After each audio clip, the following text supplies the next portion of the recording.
Should you tell the next person? Should you warn them about your ex's behavior, about who they are? I'll answer this from 3 perspectives. So from the perspective of an ex-partner, an ex-wife, my ex-husband moved on quite quickly, and that was one of my first sort of questions. I need to tell her. I was worried for her. I knew what he was like. I was genuinely concerned for her well-being, along with being, I had so many different mixed emotions when he moved on really quickly that I was not only worried for her, but I also felt like he would change and treat her better, and then that would mean that I was the problem. And so I don't know what he told her. I ended up not telling her anything. I got some really good advice from people about, how I would look probably jealous and controlling, or, like I wanted him back, and it would just give him the ammunition to say, she's just a liar, and say more bad things. So I did ultimately choose to just leave it alone. I breached the AVO, I think it was within 12 months of getting the AVO. He breached the AVO about 7 times before I reported it. And when I went to the court for the breach of the AVO, I noticed that the new girlfriend, had actually driven him to the court. Actually, it might have been within 6 months, but it was pretty early on, and I just remember thinking, I cannot believe she is driving her new partner to his AVO breach. I have no idea what he told her, of course. I now believe that she got lots of different stories about who I was and what my, character was, and all sorts of things. So ultimately, I chose not to tell her. If I'm really honest, really honest, I was kind of relieved that he lost focus of me and that he had somebody else to occupy him. And it did eventually turn very violent for her, and I have no ill feelings toward her whatsoever. He and I were not together when they, as far as I'm aware. I left him because of the violence. So I just wanted her to be safer than I was, and ultimately she wasn't, and they are no longer together. But that didn't come from me. Second perspective is I was the new girlfriend of somebody who had previous AVOs. Some of it I was not aware of until after the relationship ended. Some of it I was warned about, I knew about. And for, all the reasons that we make our own decisions and choices along the way, I was pretty blinded by it. I actually asked him about it because that was the first thing I had said. I have been through this before. I'm not going through this again. And he came up with, all the right words and all the right reasons and all the right justifications. There was even a huge story about why he went to jail, which did not involve breaching the AVO of an ex-girlfriend. He told me a whole story about something completely different. Completely different people, completely different scenario as to why he had spent some time in jail. I didn't listen. I was told, and I did not listen. I went through, the whole, that was years ago. People can change.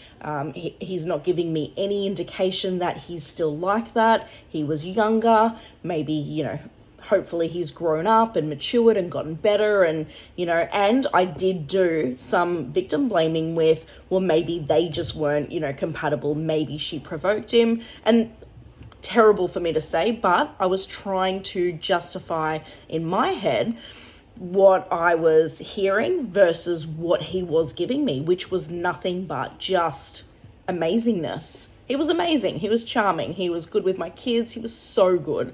I didn't get any red flags to begin with. Maybe there was and I missed them, but I don't recall. It was almost 12 months. It was probably about 10 months before I started seeing things that I was like, this is not okay.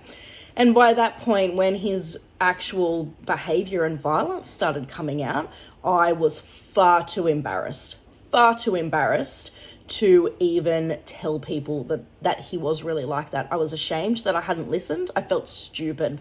I felt so stupid for not listening. And, he was violent and he was aggressive, and we did ultimately, separate from that. His ex had told me that he had broken her ribs, and he swore up and down that he did not.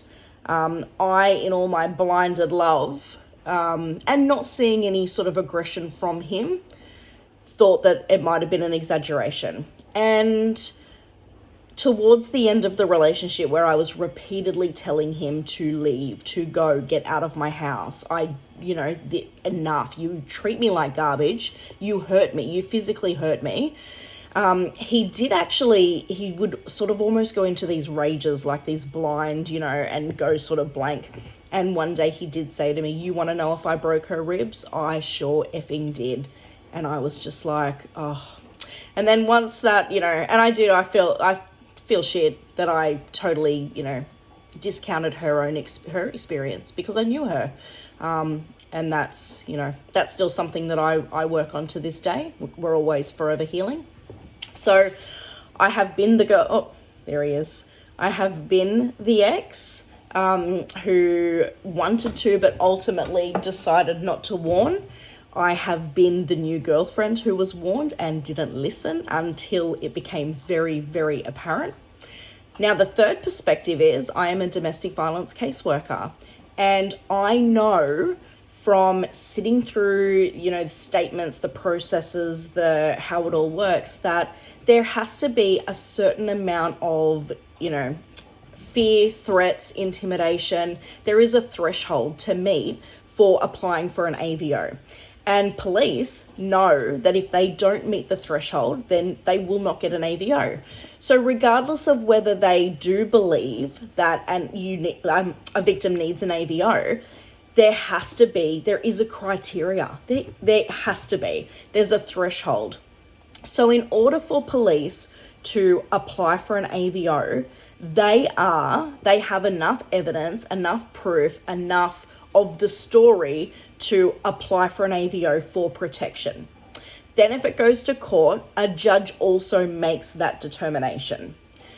It is not easy to get an AVO. It is easy if you have been physically assaulted and you have threats in text messages and you have voicemails and you have witness accounts. That's easy because it's warranted.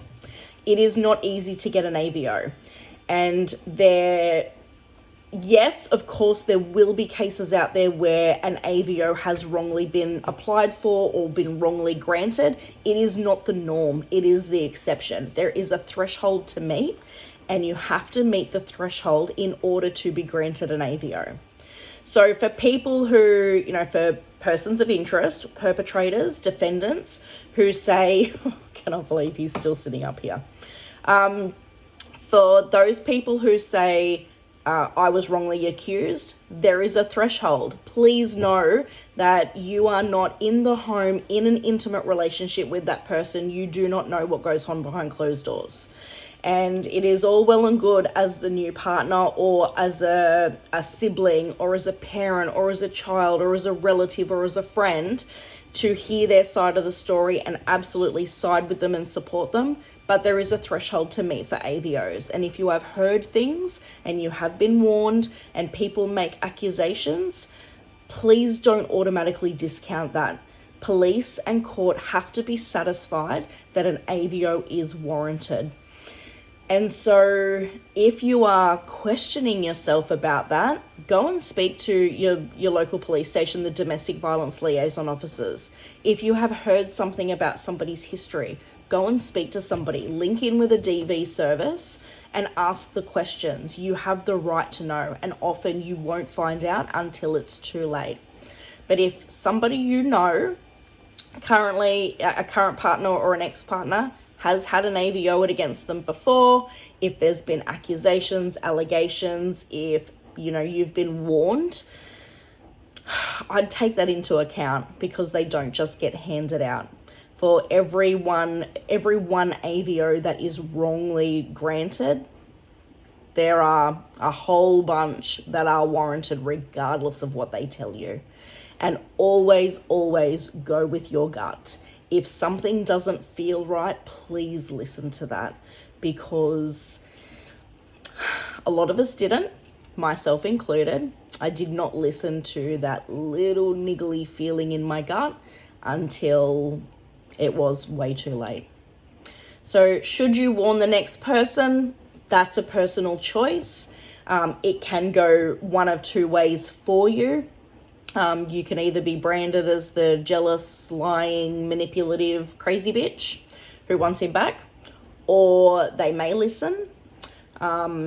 That's up to you. That's up to them. That's always their journey. Unfortunately, as much as we want to save people and warn people and protect people, that is their own journey. If you are someone who has been warned, just look into it a little bit deeper. AVOs are serious, and it's because there's a victim in fear and police believe her. So that's it from me today. As always, be kind to yourself, be gentle with yourself, learn to like the parts of you that, you've learned to hate and that you've learned to despise or you've been told are no good. And that's where healing is. That's where I believe it is. But you have a great rest of your day. You are significant because you are, and I love you because you exist.